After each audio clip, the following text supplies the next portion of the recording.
aqui nosso podcast, essa roda de conversa, onde a gente está aqui representando os Innovators da BRZ17. Eu sou Cristiane e estou aqui acompanhada de pessoas muito especiais. Passo aí a palavra para eles se apresentarem também.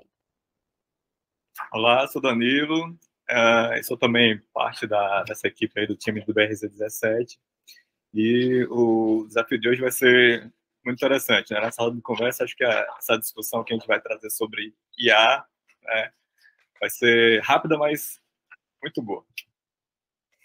Eu sou a Roberta, aqui estão os 3 fora do Google, então a gente está fazendo online, desculpa a voz, mas vai ser um prazer conversar com vocês. Sou da mesma turma aqui, o Danilo e que a Cris, BRZ17. Então, bora conversar sobre inteligência artificial e seus impactos, seus desafios e suas possibilidades. É isso aí, Roberta.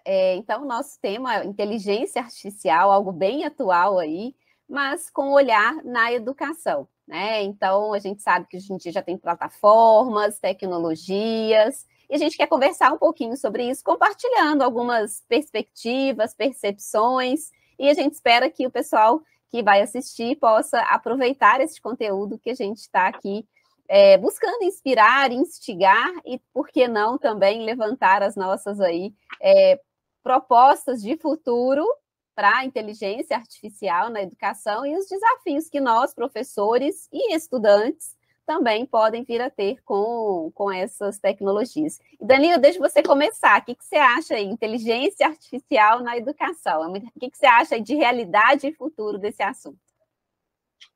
Olha, sobre realidade, eu acho que assim, já está vivendo um momento em que a IA está começando a permear o nosso cotidiano, né?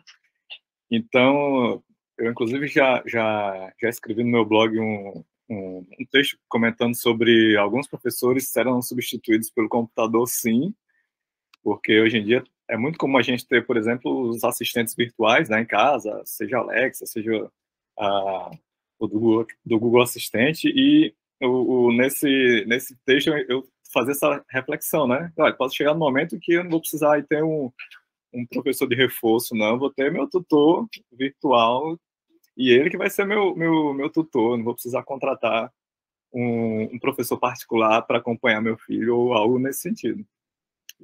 Só que assim, a gente está começando a ver que as últimas notícias e os últimos avanços, quando a gente percebe, por exemplo, que tem chegado inclusive a esse estágio de fazer imagens, né, a partir de uma entrada textual, eu acho que isso vai expandir muito mais as possibilidades. Então, vamos pensar que quem trabalha com inclusão, né, ainda vê uma limitação na inteligência artificial. Por exemplo, é muito difícil uma inteligência artificial boa para pegar uma imagem e descrever, fazer a descrição do que tem na imagem, certo? Hoje em dia, a inteligência artificial que tem nas redes sociais não dá conta disso. É preciso ter um ser humano para fazer isso, mas quando a gente vê o inverso, né, que é isso, a gente inserir dados textuais, ele gerar uma imagem, já é uma realidade, né, que a gente já fica até abismado com o que está acontecendo. Então, em termos de acessibilidade, recursos de acessibilidade, eu acho que a IA tem muito a acrescentar no contexto da educação. Legal, Danilo. Bacana essa vertente de pensar na IA apoiando a inclusão, né? Super bacana. Sempre o Danilo lembra o quanto que é importante essa parte. Eu acho que a outra coisa, né, que a gente viu, e até saiu essa semana, eu acabei de ver um post no Twitter agora há pouco, compartilhei com a Cris, que justamente já tem algoritmos de inteligência artificial, já tem plataformas de inteligência artificial que estão gerando texto automaticamente.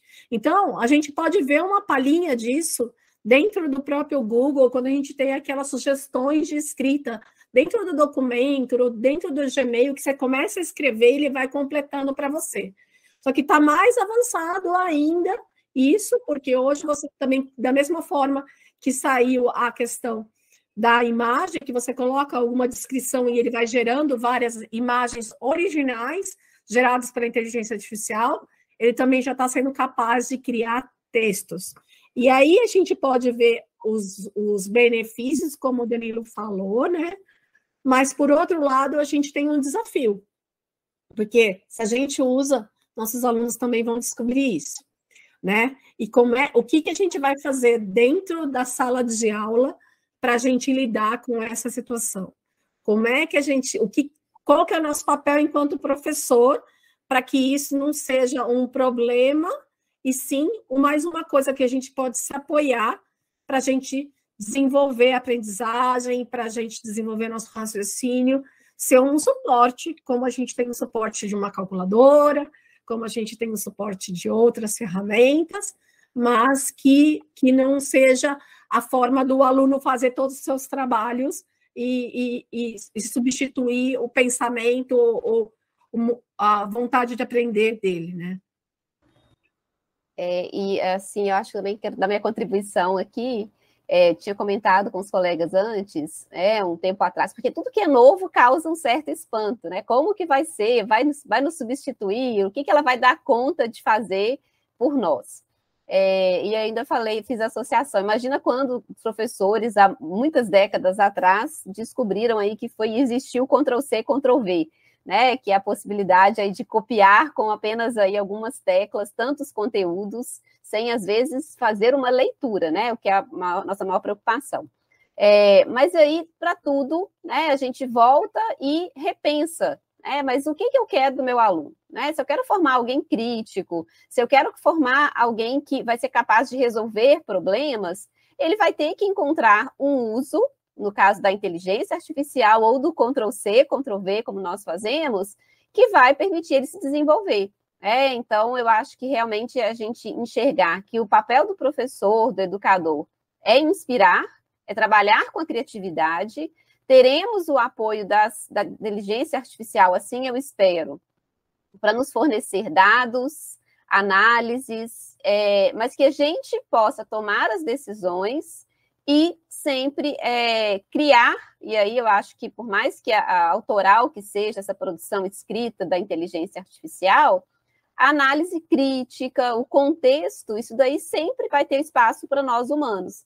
Então, eu espero que a inteligência artificial para a educação, ela nos traga aí benefícios de análises, no caso da educação à distância, onde eu atuo. Hoje já existem plataformas que fazem uma predição de evasão, né? Elas analisam as comunicações, os acessos, que para fazer manualmente, dependendo do volume de dados, seria complexo, mas que então ela consegue, pela inteligência artificial, nos fornecer alguns dados, mas a intervenção humana ela precisa existir, ainda que automatize uma comunicação, e a gente sempre volta também.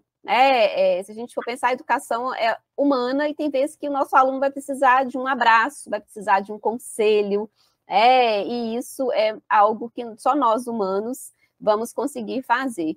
Então, eu acho que temos hoje que conviver com essa realidade da inteligência artificial, encontrar caminhos, ajudar a criar soluções, porque acho que se a gente pensa a inteligência artificial na educação, ela tem que ser discutida por nós, professores, porque muitas das ideias e das soluções vão ser melhores se nós pudermos conversar sobre isso. Então, acho que o debate é muito importante, não é um assunto para quem é da área da tecnologia, ela é um assunto para nós, professores, porque nós sabemos o trabalho que dá, às vezes, corrigir muitas provas, quem sabe aí uma inteligência artificial para lançar diários, corrigir questões dissertativas, né? Como fazer isso, né? Mas que pudesse nos apoiar para fazer um trabalho que, às vezes, a gente toma muito tempo e que a gente poderia estar usando para fazer intervenções, críticas, apoiando soluções, né? Então, é um pouco disso aí que eu penso, gente. Temos tempo ainda para conversar um pouquinho mais?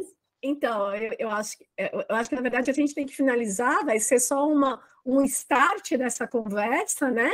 Mas, na verdade, eu acho que você falou muito bem, Cris, que a gente tem que focar na conexão humana, e isso ninguém vai substituir. E isso é o que faz a educação, o professor que tem brilho nos olhos, é o professor que emociona, que toca nas palavras e nos gestos, e que inspira o aluno todos os dias. Eu acho que Eu acho que é isso que a gente tem que trabalhar. E que se a gente puder ter a inteligência artificial para nos ajudar a automatizar aquilo que é burocrático e a gente ter tempo para dedicar para isso, eu acho que a gente vai sair muito bem.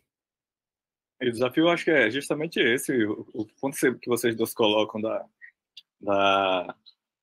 de uso do recurso para facilitar o trabalho, a gente agora se preocupar com outras demandas, né, de um olhar mais analítico, desse olhar também mais de como a gente se relaciona com esse aluno, inspira, né, a gente mudar aí nossa função, é a questão de quebra de paradigma, né, porque hoje em dia, vamos pensar que historicamente a gente já discute muito isso sobre a função do professor, ainda hoje a maioria, a gente pode entender que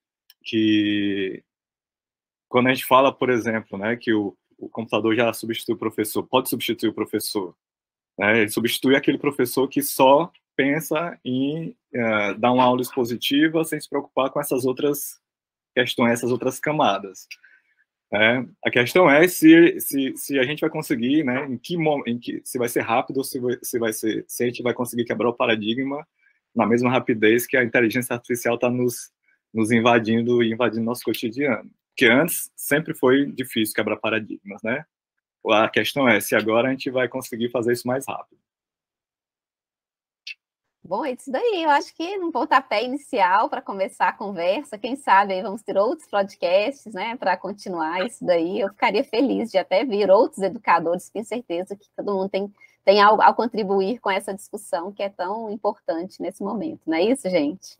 Foi muito bom, gostei da nossa prosa aqui, ainda que breve, foi muito rica. Obrigada, gente. Até a próxima.